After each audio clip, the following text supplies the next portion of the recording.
Welcome to the Self-Publishing School podcast. This is the podcast to listen to if you're an aspiring writer or an author who wants to be more successful. On this show, you'll learn how to write and launch a book successfully, all from the top authors and people just like you who are doing it at the highest level. I'm your host, Chandler Bolt, the founder of Self-Publishing School, the author of the book called Published, and the CEO of selfpublishing.com. For free training on how to publish a book that sells 10,000 copies, go to selfpublishing.com/free training. Hey, Chandler Bolt here, and joining me today is JJ Virgin. JJ Virgin is a Fitness Hall of Famer, TV and media personality. You may have seen her on Dr. Phil, TNC's Freaky Eaters, Dr. Oz, so many other TV shows, as well as she's a 4-time New York Times Bestselling Author, The Virgin Diet, a bunch of other books, a bunch of cookbooks, also the creator of Mindshare, event I've spoken at in the past. Funny how JJ and I met.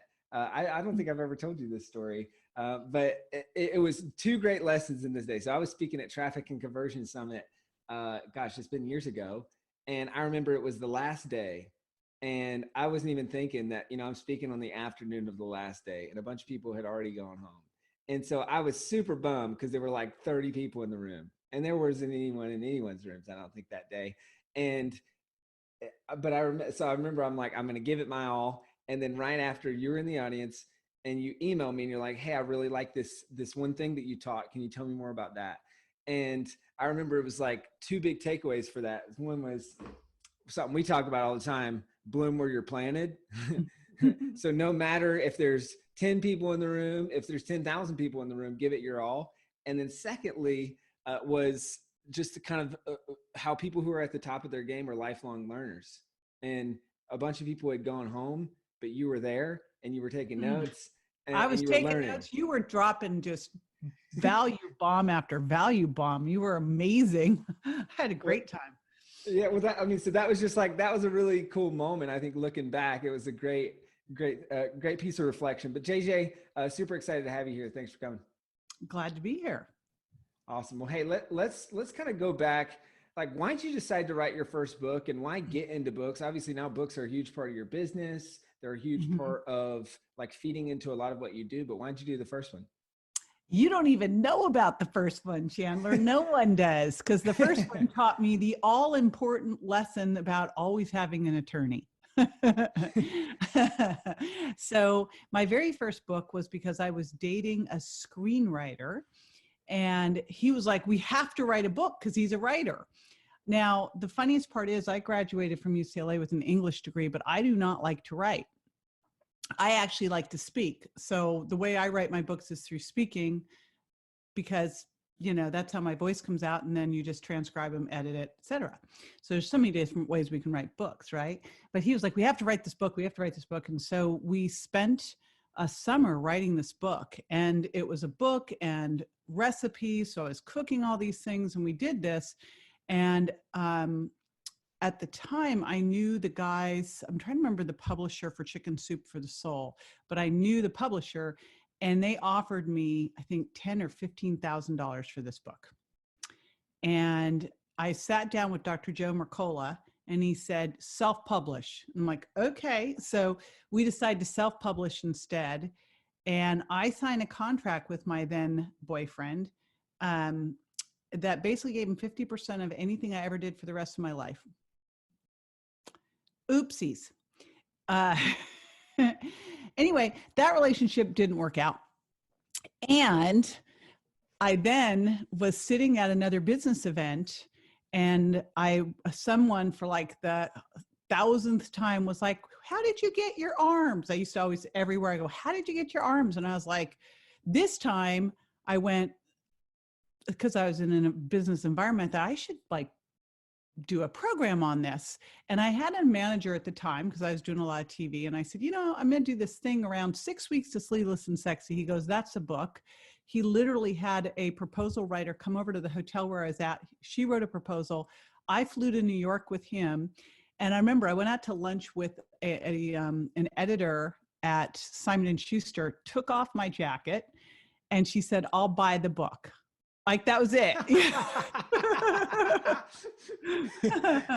Now, here's the thing. If you are going traditional publishing, that actually is not what you want to do. You want to do what I did with the next book, which was, write a really kick butt proposal, get people up into a feeding frenzy, have an auction and really go for it. But at the time, she was like, I'll buy the book and give you $50,000. And I remember walking down the streets of New York City thinking I had made it, Yeah. Yeah. Yeah. Little did I know that if you aren't someone with a big platform who can get a big advance, doing that is a big failure, because the publishers don't have enough skin in the game to really care. They kind of just buy it so no one else can get it. And they're kind of going, well, if she can make something of it, great. If not, it's not going to kill us. So they did not do a whole lot for it. I did learn that you definitely, whatever you do, and you can do this now through self-publishing, which is so awesome, is you want to have a team, right? And back then, the whole reason to do traditional was because you could have a team who could help you edit it but now you don't need that anymore. You can get better ones, just like you get better PR agents outside of the publishing houses. You get better everything in general when they're not someone who's just said yes to having a job somewhere and getting a salary, right? Right. 100%. Man, so many things we could unpack there. What you mentioned that you speak your books. That's how you prefer to do it. Yes. What's your process for that? Yes. It's funny because I saw someone writing, we have haters, and I saw a hater saying, and she doesn't even write her own books. I'm like, I teach people how to do it the way I do it, because it's like, yes, I don't write them, I speak them. It's the same thing. Mm-hmm. So what I do, because I found that my voice, I wanted to be a stage actress. That's why I went to UCLA on a theater scholarship, but I didn't like the department. So I thought I'll learn how to write. And so I can write. It's not my favorite thing. I'd much rather do a TV show or get on a stage. And when I'm doing that, my voice comes out a lot better. So all I do is I'm very left-brained. I framework the book. And once I have the book frameworked and I write bullet points for each area, then I can get in front of an audience. And now it's so easy because you can get in front of an audience, just turn on Facebook Live and you're in front of an audience, and I can speak whatever I need to speak. And what's really great about that, especially if you're doing it, even now on Facebook or Instagram, you can tell if you're hitting a nerve or not. It's like people are either reacting or they're not. But especially when I was doing Sugar Impact Diet, I started out with that book on Brendan Burchard's stage, testing concepts, right? Now, most people go, well, that, like, I hear speakers going, never do that. I go, this is the best place to do it, because if it's not working, they're not going to track you down. Yeah, they're not going to respond. Yeah. They'll leave. They'll be on their phone. So I always want to be with an audience testing these things. I don't want to spend all this time, write a book, and then, no one buys it. Right. Yeah. You get feedback loops. You test the content. It's so funny how often that isn't followed by authors. And yet how often when I interview people here, it's the common thing. It's like, oh, I did 4 webinars and tested all the feedback, and that was the book. Mm-hmm. Or I started speaking on this thing. It's like getting a feedback loop as fast as possible. Now you've done obviously a ton of books, and you've done cookbooks, you've done regular books. And I kind of like how you pair up with some of your big books, a cookbook alongside it. I'm curious, cookbook, regular book, which one's harder? And kind of 2-part question. Mm-hmm. And then what's the thought process behind pairing up a cookbook with kind of your more regular books? A cookbook is to a diet book that a workbook would be to a business book. So it's how you implement. Right? So it's great to think of it in that way. Now, what I will tell you is why I did them this way and what I would do going forward. I wouldn't do them the way I did them. So I wrote the Virgin Diet, and I remember I have a very interesting way of cooking. What people don't actually know is in high school, I catered my way through high school. I was working for catering companies, and I catered at UCLA. I actually even catered the 1984 Olympics. And I watched Nadia Comaneci eat an entire pate that was meant for like 50 people.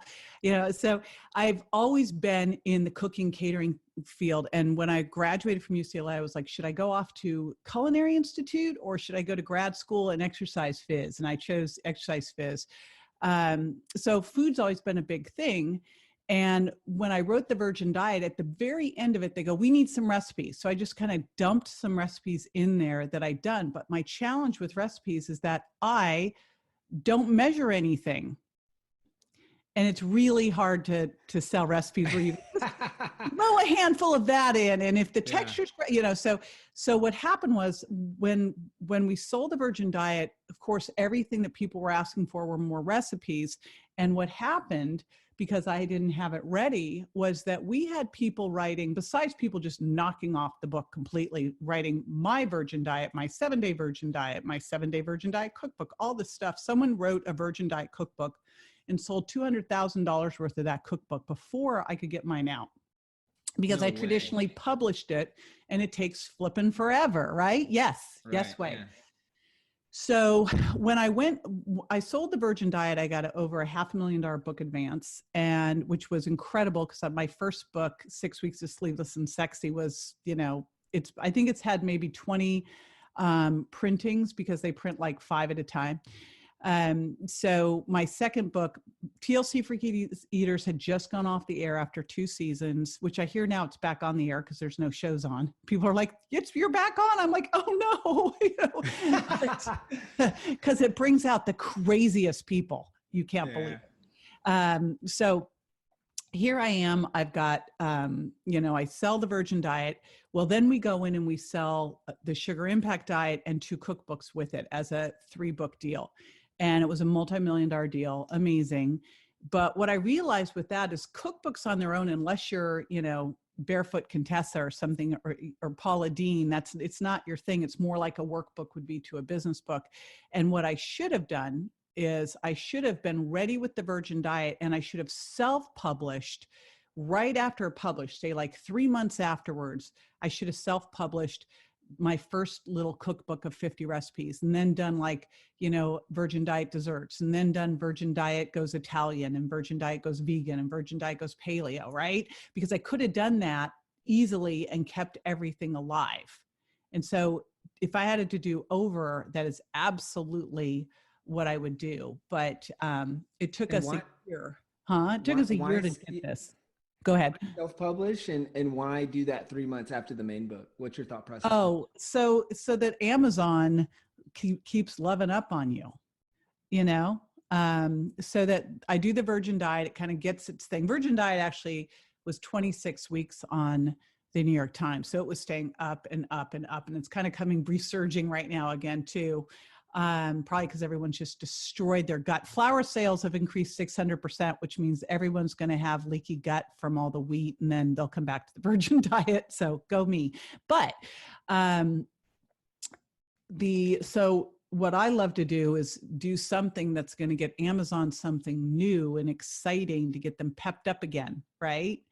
And then people that bought that book, buy this book, and then we can do it again. And then you've got more of it in the series. The other thing is I couldn't do this with the Virgin Diet, but if you have a book that you want to trademark, if you do it as a series, then you can trademark it. Unfortunately, the minute we tried to trademark Virgin Diet, Richard Branson was like, and no, you don't. I believe that.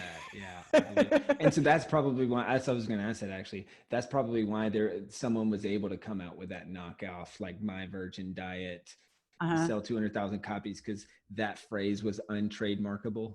I can't trademark it. And it was so frustrating because, it actually is my last name. Like I did not, people I go, what, who would make that name up? Like, no, I didn't one day wake up and go, I think I'll be JJ Virgin. So it actually is my last name, and people are like, well, you should fight. I go, it's Richard Branson. Like, there's no fighting this one. It's like, I'm not winning. I'll go broke before I win that one. The person with the most money to spend on lawyers wins. Right. Yep. Yeah. So for you, which one's harder, and what's the difference? Like, I love the analogy of, a cookbook is to a diet book, what a workbook is to a business Yeah. book. Which one's harder, and what's the difference as you see it? Well, so you asked me that and I totally avoided that question. I didn't mean to. So here's what I'd say is we decided to put into the cookbook a little shortened, here's how you do the program, just so it could stand alone if needed. But they both had 150 recipes. Now, I hired chefs because you would never think about this. If I had to do it all my own, I would say the cookbook is so much harder because you have to write really great descriptions of each recipe. But when you're writing a recipe, they'll literally come back to you and go, is that a cup of strawberries that, because you put halved strawberries, 1 cup, and they go, is it halved and then measured, or a cup of strawberries measured and then you have them? And I'm like, and then they'll go 4 ounces of chicken breast. Is that cooked or raw? And I'm like, I don't know, so it's unbelievable, all these things. And I remember this happening and it was just a nightmare. So you have to get the photos and you pay extra. So you pay for your color photos. Then you also have to do the nutrition analysis. And so we had someone do the nutrition analysis. Now it's just putting it into software. And it was the guy who was doing the photos was also going to do the nutrition analysis. That should have been an obvious red flag to me, because one is super, left brain technical. And even if you're just inputting stuff, you have to know your numbers, and the other one's super creative. And so I get the numbers back and I'm just doing a little cursory glance and I go, these numbers don't add up. Like, I know that chicken breast doesn't have carbohydrates. Like, it just was like, you just knew looking that he'd totally blown the whole thing. And this was right when the thing was due. And, if I had to redo it again, I was going to pay for the edits, because that's what happens in traditional publishing. If you don't get it in, you get to pay for the edits. It was like, that was a nightmare. So the challenge with the cookbook, I feel that it is much harder because of the nutrition facts, because of, you have to be so specific in these recipes. You can't, if you like misspell a word, or misdo, like instead of saying 1 cup, you put 2 cups. This is a big difference than misspelling a word in a regular book, right? So, yeah. And then like in Virgin Diet, they put serves 4 on my Virgin Diet shake recipe instead of serves 1. You cannot imagine the amount of people who have emailed us about that. And I'm like, oh no. And then you've got the books out in print, and so you can never like pull it back because there's books out in print. Yeah, 100%. Yep. Yeah, that's the other one, is you better be sure that everything is really dialed. Like, I think of the amount of times that we write it, like I speak it, I transcribe it, I hand it to the editor, she does her magic, she hands it back to me, I do my magic, I hand it back to her, she does her magic, we turn it into the editor, they do their magic, they bring it back to, the amount of times you go back and forth. And still, when I was reading my books and doing my audibles for them, and I really feel that if you're the author and you want to have the audio version, it should be you. Like, nothing drives me more crazy than listening to someone. I want to hear from the person. So I remember reading the Virgin Diet and finding mistakes, and it was too late. And I'm like, so one big takeaway, if you're writing your book, is read it out loud. It's the single, right? You have to do that to edit it. Makes all the difference. 100%. We call that the verbal read through.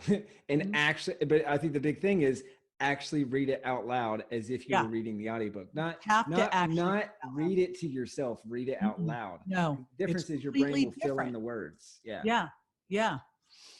So did you do the audiobook for your diet book, or your diet book? Did you do an audiobook for your cookbook? No, you can't do cookbook audiobooks, I don't think. That's what I've always thought, but I've never confirmed it. Yeah, no. I'm like, that would be the most boring audiobook Wouldn't ever. it be like, now cut the chicken. All right, we're waiting. Okay, now. No, just the diet books and the miracle mindset book that I retitled to Warrior Mom. Got it. Yeah. Have you since self-published any cookbooks? Yes. We're actually getting ready to self-publish one. We did a little smoothie guide. And then truthfully, we do, like, this is the funny part, and I think people don't consider this. I was self-publishing for years before any of this anyway, with all the guides and things that we do. I mean, all that self-publishing, right? I just didn't put it up on Amazon. But I think we have a smoothie guide up there, and we just created a sweets and treats cookbook. I didn't do, oh my gosh, what a nightmare that, like, to me, I can tell you what I like in my ingredients, but I'm not going in there measuring for baking, forget it. But we do have that one coming out as well. And what's the difference in your process, if any? I would imagine there's a difference between traditionally publishing a cookbook and the creation process, the publishing process, and between self-publishing a cookbook. I think it's interesting too, because as I say, the only real difference is the amount of re-editing that you do in traditional, and how, they're so hardcore. They're like, if you have to change it after this, we're going to charge you blah, blah, blah. And for Sugar Impact Diet Cookbook, we discovered that the nutritional information had gotten left out. I'd sent it to them, but they hadn't put it in. And then they were going to try to charge me. And that's when my editor was like, oh, no, you're not. Because it was kind of ridiculous. Here's what I'd say about self-published. You don't have to be as insane on the editing and self-publishing. You can publish it, and maybe it's not perfect, because everyone will tell you what's messed up in it, and then you can just fix it. So, it does. I don't mean just go publish something that's a B, but if it's an A-, because you might have missed a couple things that really, don't come out. Like we do have this all the time with recipes we use and on our website, where someone will ask a question that you just would never think about, right? Until other people try it. And so that's the benefit with self-publishing is, yes, you're going to edit. You want to make this look beautiful. It represents you. I don't believe in the just, get this garbage stuff out. This is you, and it's your brand, and it's walking around representing you. Make it great. But if there is a little boo-boo in there, or you want to upgrade something, it's so easy to do. Like when you do a published book, you better make darn sure you got something in there. Like I had products that I don't necessarily love anymore that are in the book. I can't move them, things like that. Right. Yeah. That makes a lot of sense. New opt-ins. Checklist, grocery list. Yeah. I mean, when I wrote the Virgin Diet, getting gluten-free food and dairy-free food, there was no oat milk, there was no flax milk. Like it's entirely different world now than it was then. And my agent keeps trying to get me to do Virgin Diet 2.0, and it just doesn't sound fun to me. I'm like going, because I'm a typical entrepreneur. I created it, I gave birth to it. Like it's out there. Yes, we could do a 2.0, but it's just not remotely interesting. I'd rather create something else. Right. So there you go. Cool. Hey, Chandler Bolt here. I hope you're loving this episode so far. It's time to go from inspiration to implementation. All right. So if you've learned something, we want to help you implement what you've learned with your book. So what I want you to do right now is go to selfpublishing.com/schedule, book a publishing consultation with one of the experts on my team. We'll talk about your goals for your book, your dreams, your challenges, your next steps, and we'll start putting together a plan. All right, so go to selfpublishing.com/schedule, book a call with the team. Let's see how we can help with your book. It's time to implement. Hey, last question on a cookbook, and I want to move into more of like how this fits into the business, the products, all that stuff. So say I'm someone who's thinking about doing a cookbook. What would you say are like the 3 to 5 overarching steps of that process? Because we talk all day long about all the other kind of books, but we don't talk about cookbooks. So I think it'd be super helpful for people to hear this. So I think it's the same thing as anything you're going to do in your business. How does this fit into your customer journey? Right? So for me, and this kind of moves into that area, my customer journey is people come in, they go on the Virgin Diet. Well, what do you need when you're doing the Virgin Diet, which really helps you uncover your hidden food intolerances to figure out which foods work for you, which foods don't. Well, if you figure out that you really need to stay away from gluten and dairy, you need recipes. So you're going to need them to stay on the program. And then the next move I move them into is Sugar Impact Diet. So everything was built to work together and to be a necessary part of the business. And then within the recipes, we also included recipes that use my protein powders so that people are like, I don't like a smoothie, right? I mean, you get those people like, I don't like a smoothie, or, it's Minnesota in the winter. I can totally get that you wouldn't want a smoothie. So we created like hot protein cocoa and protein balls and protein pancakes and protein muffins and all that kind of stuff. So it's really about knowing, if you're going to do something, how is it going to help your business? Is it attracting your ideal avatar? I know my avatar doesn't want to spend tons of time in the kitchen. They want simple, fast recipes they can use. And does that allow me then to market other things to them? Like, can I pull some of these recipes out, put them into a little guidebook, add some ads for other things in there?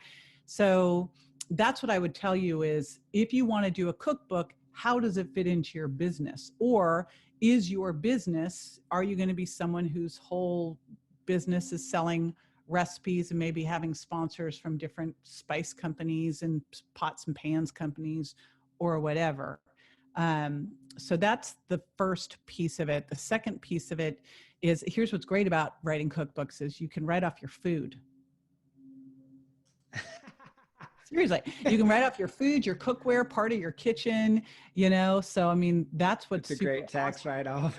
Yeah, I didn't think about fantastic. Yeah. Like, you can redo your whole kitchen because it's where you're doing all your taping. I actually bought a house in Palm Desert that was my entire studio. The whole front room was different sets, and then the kitchen set that we had set up so we could do cooking shows, et cetera, in there. So that's one of the cool little things, is all of a sudden you can write off a load of stuff that you wouldn't have thought of, right? And same with going to restaurants and trying out different things so that you can really identify what you might want to bring into your cookbooks. So that's them. I don't remember the initial question. I just went off on it was just kind of like the big steps of actually getting it done. And so identifying how it fits in your business model. Okay. So how does it fit in your business model? And then who's writing? So when you do a cookbook, what's the through line of the cookbook? With Virgin Diet, it's obviously foods that don't have those the 7 issues in them. With Sugar Impact Diet, it's foods that are low on the Sugar Impact Diet scale. So what's different about your cookbook? What makes it different, unique, hooky, so people would want to buy it, right? It's not appealing to everyone. Maybe it's for kids with food sensitivities who are picky eaters. And that's what's awesome about self-publishing, is you can get super nichey with your stuff. Maybe it's autoimmune protocol, diet recipes for kids. So think about who it's going to be for. That is really, really important, and how you're going to market this thing. Now, I met someone, I was doing a little consulting at Paleo FX. They do a health entrepreneur FX day. And I had a gal who sat down with me. She goes, I want to quit my job. All I want to do is be a cookbook writer. I wrote a cookbook. It's almost done. And so all I want to do this next year is sell my cookbook. And that's it. That's how I'm going to live. And I go, great. All right, let's just run through the numbers on that. And now I'm the biggest positive, hey, figure out your dream, go for it. But I also love, we got to run the numbers here. And 100%. Right? Because I'm like, all right, you want to use a cookbook. I go, well, so how big's your audience? I don't have an audience, and her whole thing was, it was around autoimmune. So she figured out a niche that was great, and how easy it was to eat if you had autoimmune disease. But she had no contacts, no audience, no budget, and needed to make $20,000 in the next year off this cookbook. And I was like, well, if you run those numbers, I said, I think I would always look at these books and go, if you have a cookbook, what is it doing for you? Are you selling online cooking lessons? Are you selling pots? Like, what else are you doing? Then the other thing to think of when you are writing cookbooks is, you have to really nail each recipe. And ideally, the ingredients have to be pretty easy to get. It can't be some random, like we did one as we were starting Sugar Impact Diet. Most of my stuff was done with monk fruit, but back then monk fruit was hard to find. Well, that was a nightmare. People were like, what else can I use? We were using monk fruit and red palm fruit oil, and those two things put people over the edge. So make sure foods are really easy to come by, that they are not too expensive. Think about your avatar, unless you've got like the Neiman Marcus shoppers, and that they're really specific all the way down. If there's anything like, is it 4 ounces cooked or 4 ounces raw, it will literally pummel your social media. And the minute you write a book, you are now this person's one-on-one coach, even if they never bought the book. I mean, right? Am I not right on this? Yeah, for sure. For sure. I can't tell you how many people are like, I haven't bought your book yet, but I've got this, and this going on. What do you think I should do? I'm like, what? You know, call your functional medicine doctor is what I think you should do. Okay. Oh man, this is amazing. So obviously now you've got shakes, you've got bars, you've got supplements, you've got programs, you got a full store. I just went there yesterday, poking around. It's awesome. Which came first? Did you have that before the books? Did you start doing the books and then built out kind of this full product line? How has that evolved over time? So when I did the first book that never really went anywhere, I wasn't ready. I didn't really think about a book as a catalyst for everything else that you build a brand around. When I did the second book, 6 Weeks to Sleeveless and Sexy, I had a program that went with it. But when I lined up to do the Virgin Diet, I'd gone through all that stuff, and then I knew exactly what I needed to do. I knew I needed assets to help sell the book, a program on the back end, and that anything that I was mentioning, I either was going to produce myself or have affiliate relations with. And I honestly, besides that being a smart business decision, it's actually the first place you come from is, how do I make sure that if I'm walking someone through how to do this, that I've made it so easy for them to do all of it, where all of a sudden now it doesn't become them spending hours in the grocery store trying to figure things out, where they're trying to search out how to get the right equipment or whatever. It's up to you when you're walking someone through this to be able to give them every single thing they need to be successful, how to get those things, whatever you're selling, whatever you're teaching about, right? Because if it's impossible for them to get their hands on something, you're just going to frustrate them. So Virgin Diet, I had it all lined up. And, I'd been selling supplements for years, but I had it, and I'd been working one-on-one and in groups with people for years. Virgin Diet had already been tested with thousands of people online, started one-on-one, then I moved online.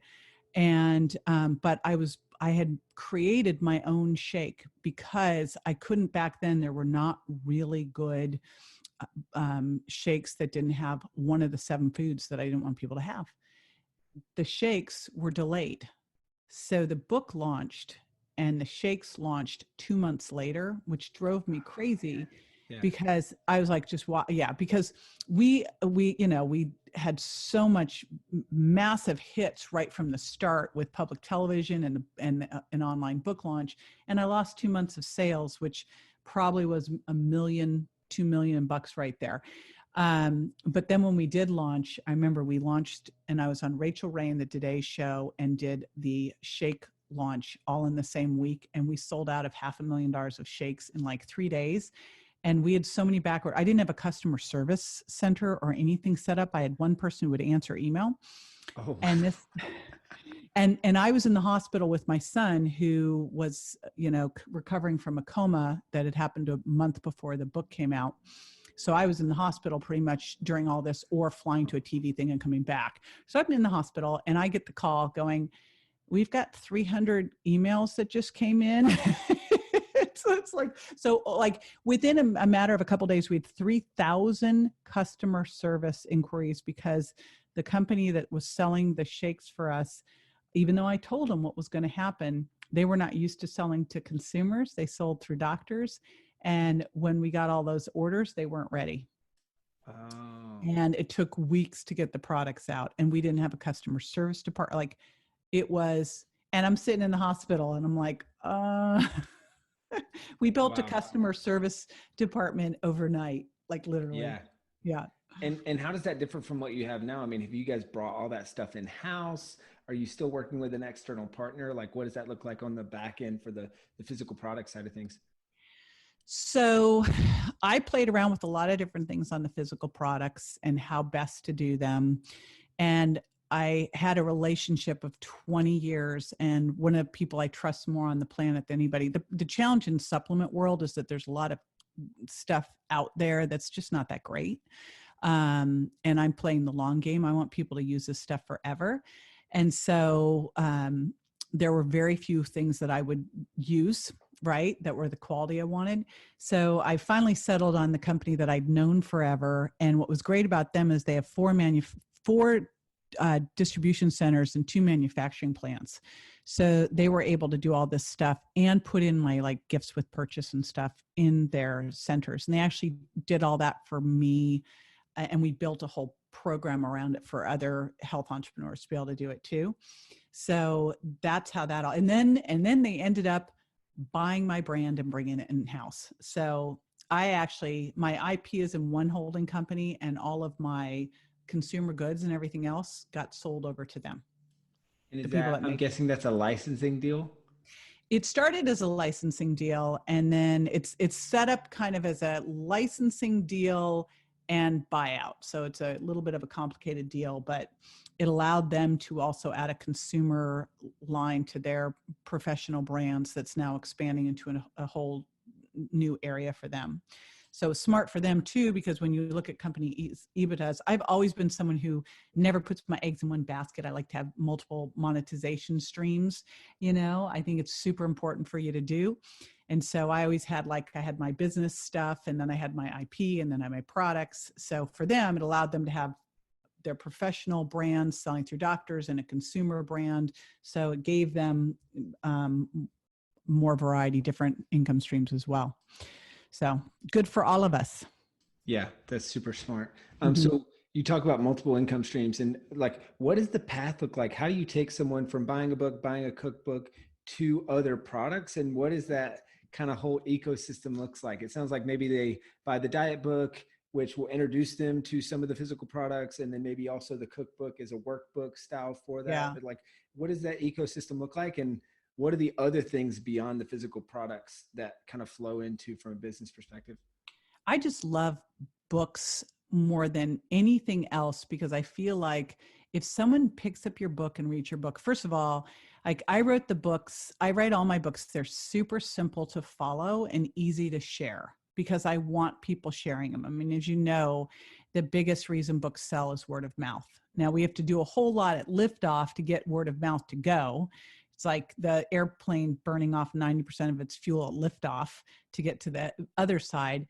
But I really want word of mouth to go. So books are a huge thing for me. But in the book, I am talking about, referring to my products, my programs.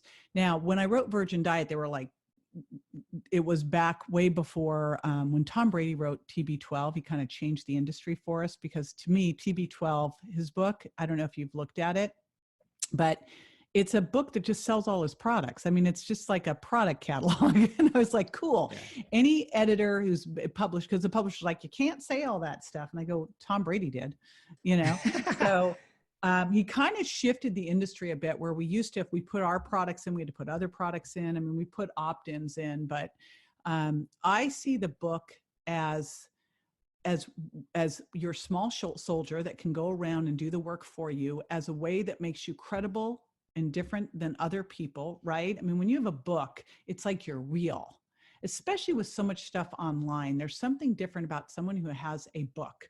Now, I don't look at the book as the way I make my money, right? Specifically from the book, even though I've gotten these multi-million-dollar advances, I look at the book as the way I build my audience, as the way I differentiate myself from everybody else, and as the way I get their attention for them to really start to go, oh, this is why I'd want to use this shake, and I trust her, and I'm going to do what she says and recommends. And I'll tell you, this is such a great example. I looked at my business, and so I have my books that lead to programs, and both of those lead to the products.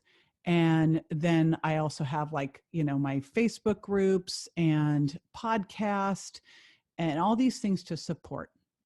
But I look at where all our money comes from, and the majority of our income comes from the products that the books and the programs and the blogs and the recipes and they all sell to the products. So at one point, I think it was 5 years ago, I was sitting at Strategic Coach, and I thought I should just sell straight to the products. That's where I'm making all my money. Why am I wasting all this time on all these books and programs? Forget it. I'm just going to sell to the products. Well, the minute I switched to that, things started to decline, because now it was a commodity that was competing against other commodities. And now all of a sudden they're looking at my shake versus other shakes and the price of the shakes, instead of going, I trust her. I know she's got a whole program. I know she cares about my health. I'm telling my friends about what she says. It's very different than just some nameless, faceless product brand, right? I mean, it is why people are going to go drink bulletproof coffee as opposed to some coffee served somewhere where someone's knocked off Dave and has put, the same stuff in it, right? Because they see Dave on social, they read the Bulletproof Diet, which I pushed him to, I wrote the foreword for Bulletproof Diet. So I'm very thrilled about that. But, it's the exact same thing. Like, what makes bulletproof coffee different than the other coffees that have tried to do something similar? Well, he's created his persona in his book. So books are so like, it is, I see it as one of the essential elements when I'm working with them. One of the doctors, I coach a lot of doctors and health experts on how you build your platform. And I think a TEDx talk's another great one. Like, I look at what are the things that you need to have in order to become this real iconic person. And it's knowing what your niche is and the audience you serve, having a book, and then having more if the journey fits. Don't just keep throwing books out, have a reason for the book to come. And then adding other things like who you shared the stage with, TEDx, podcasts. But I think a book is one of the most important things. Great.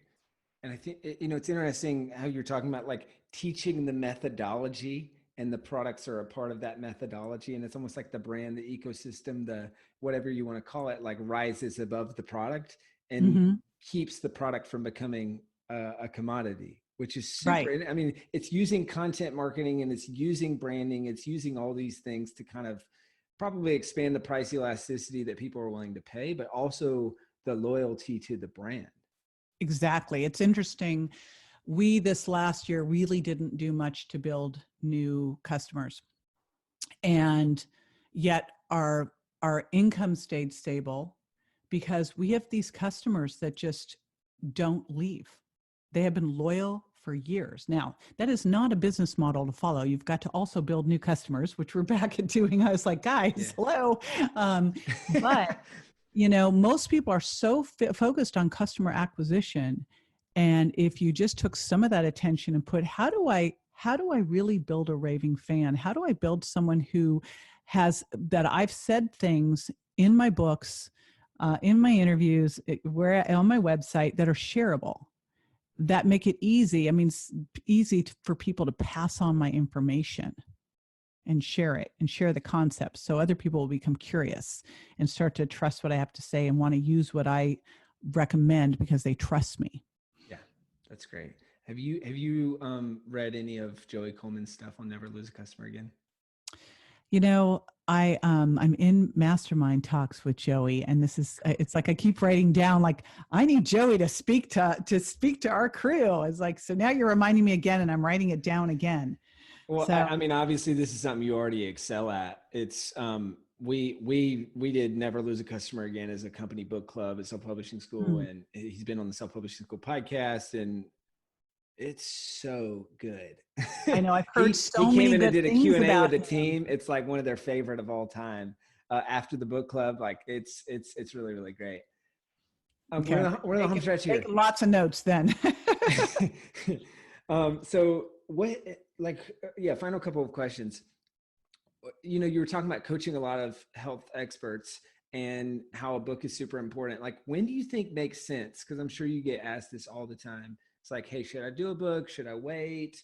When and why would you do it, as if it's a health expert listening to this, thinking about it? Well, when someone tells me that they want to write a book, I always want to know why they want to write a book. And there's actually a couple different reasons they can write a book. One might be purely because they're repeating themselves to their patients. And, that can be, that is such a game changer. All my stuff was already written down before it became a book because I kept repeating myself. So we kept writing it down and putting it up. So, part of this just could be what you need. And it might just be a simple 50-page guide. But if you find you're repeating yourself, that thing should turn into something. Now, whether it's actually a book or not, because I can't tell you how many of my friends are like, okay, I've got to write a book, and it's how to optimize your health. No, already I'm like, no, and they go, and there's 5 steps. I go, let me guess. Right. And so when you're going to take a book out big, I think we want to put everything, especially in the health field, they want to put everything they ever learned in there. And it's got to, what you really want to look at is one area. So I was known for something called overcoming weight loss resistance. I taught this all over the country to doctors. I would do these conferences, a couple hundred doctors at a conference. There were 7 different areas of weight loss resistance, things that got you in the way of you losing weight or caused you to gain weight. One of them was your gut, and part of that was food intolerance. My agent, Celeste Fine, was like, just do that. I go, no. I've got these 7 things. I want to do all this stuff. This would have been like the book that Ben Greenfield just published, Boundless. I don't know if you've seen this. Like 500 pages. Yeah, 650. It's holding my door open. I'm like, Ben, that could have been like 4 books. So, she was right. It's like, just pull the concept out, pull that thing that's going to get people to go, oh my gosh, when they do this, they have these results. Then they're going to want to know everything that you do.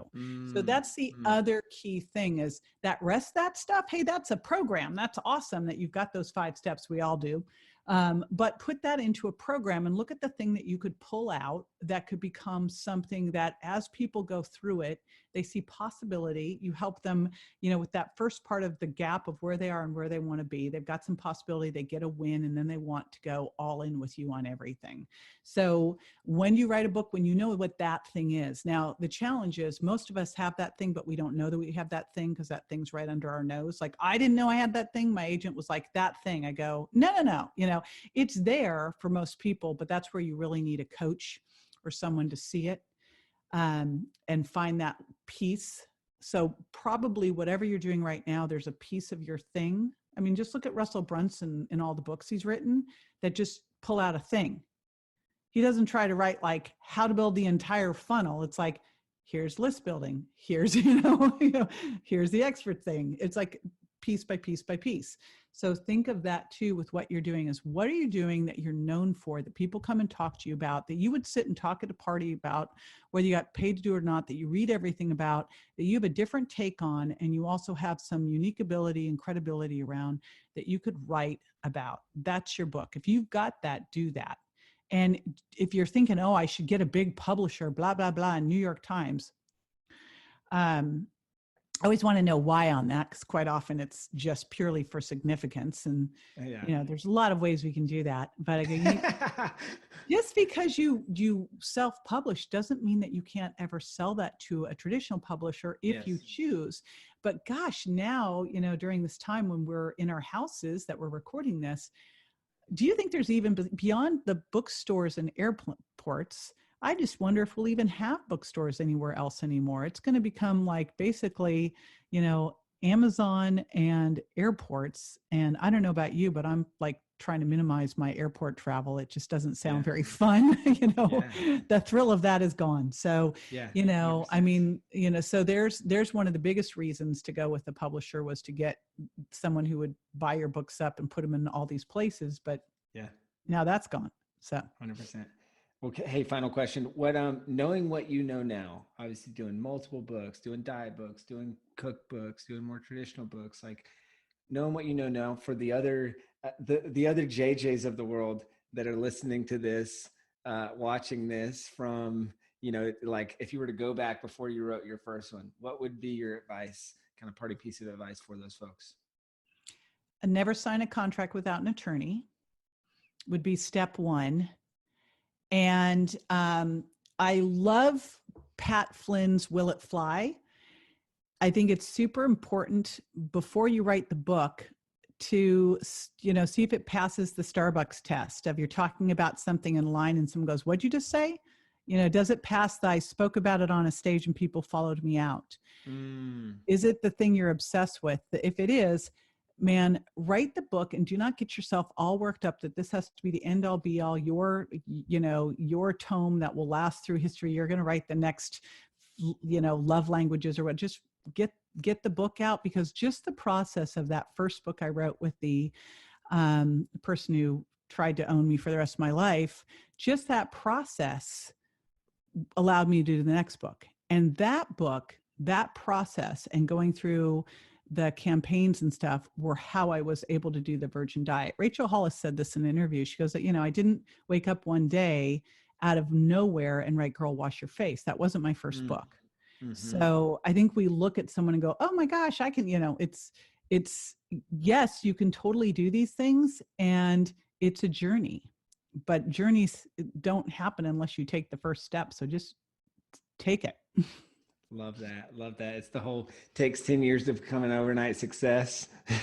And or 25. Yeah. Oh, that's amazing. JJ, this has been so great. Thank you so much for coming on. Where can people find out more about you, your books, your programs, all the stuff that you're up to? So consumer is jjvirgin.com, and then business, for if you are in the health world, is mindsharecollaborative.com. Awesome. JJ, thanks again. Thank you. Thank you so much for watching or listening to this episode of the Self-Publishing School podcast. I know there's so many places that you can be spending your time. There's other podcasts that you could be listening to, YouTube channels that you could be watching. So thank you so much. It means the world. Now, I want you to do 3 things right now if you found this episode helpful.